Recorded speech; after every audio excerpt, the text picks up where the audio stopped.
YS కుటుంబంలో తీవ్ర విషాదం చోటు చేసుకుంది. వైసీపీ అధినేత జగన్ సోదరుడు అభిషేక్ రెడ్డి మృతి చెందారు. గత కొంతకాలంగా ఆయన అనారోగ్యంతో బాధపడుతున్నారు. మంగళవారం రాత్రి ఆయన మృత్యువాత పడ్డారు. అభిషేక్ రెడ్డి మృతితో వైఎస్ కుటుంబంలో తీవ్ర విషాదం చోటు చేసుకుంది. కడప జిల్లా వైసీపీలో అభిషేక్ రెడ్డి కీలకంగా వ్యవహరించారు. గత కొంతకాలంగా అనారోగ్యంతో బాధపడుతున్న అభిషేక్ రెడ్డి హైదరాబాదులోని ఓ ప్రైవేట్ ఆస్పత్రిలో చికిత్స పొందుతున్నారు. మృతదేహాన్ని పులివెందులకు తరలించారు. ఈరోజు ఆయన అంత్యక్రియలు జరగనున్నాయి. నివాళులు అర్పించేందుకు వైఎస్ జగన్ పులివెందుల వెళ్లనున్నారు. వైఎస్ కుటుంబంతో పాటు వైసీపీ శ్రేణుల్లో కూడా విషాదం అలుముకుంది. అభిషేక్ రెడ్డి జగన్కు సమీప బంధువు. కడప ఎంపీ అవినాష్ రెడ్డి తండ్రి భాస్కర్ రెడ్డి అన్న ప్రకాష్ రెడ్డి మనవడే అభిషేక్ రెడ్డి. వైఎస్ వివేకానందరెడ్డి హత్య కేసులో అవినాష్ రెడ్డి చిక్కుకున్న సంగతి తెలిసిందే. అవినాష్ రెడ్డి చుట్టూ ఆరోపణలు నడిచాయి.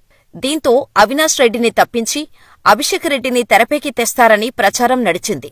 అభిషేక్ రెడ్డి వృత్తిరీత్యా వైద్యుడు. డాక్టర్గా ఉంటూనే వైసీపీ కోసం పనిచేశారు.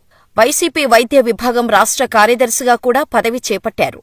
పులివెందుల నియోజకవర్గంలో లింగాల మండల ఇన్ఛార్జిగా కూడా ఉన్నారు. ఈ ఎన్నికల్లో వైసీపీ తరపున విస్తృత ప్రచారం చేశారు అభిషేక్ రెడ్డి.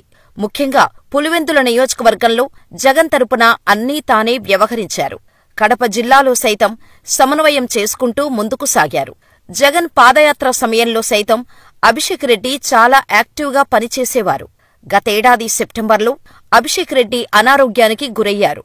ఆస్పత్రిలో చేరారు. ఆయన ఆరోగ్య పరిస్థితి విషమంగా ఉందనే చర్చ నడిచింది. దీనిపై రాజకీయంగా కూడా వివాదాలు నడిచాయి. అభిషేక్ రెడ్డికి వివేకానందరెడ్డి కేసుకు లింక్ చేస్తూ టీడీపీ ట్వీట్ చేసింది. అప్పట్లో అది పెను రాజకీయ దుమారానికి కారణమైంది. అయితే అవినాష్ రెడ్డి స్థానంలో అభిషేక్ రెడ్డిని కడప ఎంపీ స్థానానికి పోటీ చేయిస్తారని ప్రచారం నడిచింది. కాని అభిషేక్ రెడ్డి అనారోగ్య సమస్యలతో బాధపడుతూ ఉండటంతో ఆ నిర్ణయం విరమించుకున్నట్టు సమాచారం. అక్కడకు కొద్ది రోజులకే అభిషేక్ రెడ్డి తీవ్ర అనారోగ్యంతో ఆస్పత్రిలో చేరారు. చికిత్స పొందుతూ మృతి చెందారు. వైసీపీలో తీరని విషాదాన్ని నింపారు. ఈరోజు అభిషేక్ రెడ్డి అంత్యక్రియలు పులివెందులలో జరగనున్నాయి. మృతదేహాన్ని హైదరాబాదు నుంచి పులివెందులకు తరలించారు. నివాళులు అర్పించేందుకు జగన్ పులివెందుల వెళ్లనున్నారు. మరోవైపు వైఎస్ కుటుంబంలో తలెత్తిన వివాదాన్ని వైసీపీ శ్రేణులు జీర్ణించుకోలేకపోతున్నాయి. కడపలో బలమైన నాయకుడిని కోల్పోవటంతో బాధపడుతున్నాయి. అభిషేక్ రెడ్డి అంత్యక్రియలకు వైఎస్ కుటుంబమంతా పులివెందుల చేరుకుంది.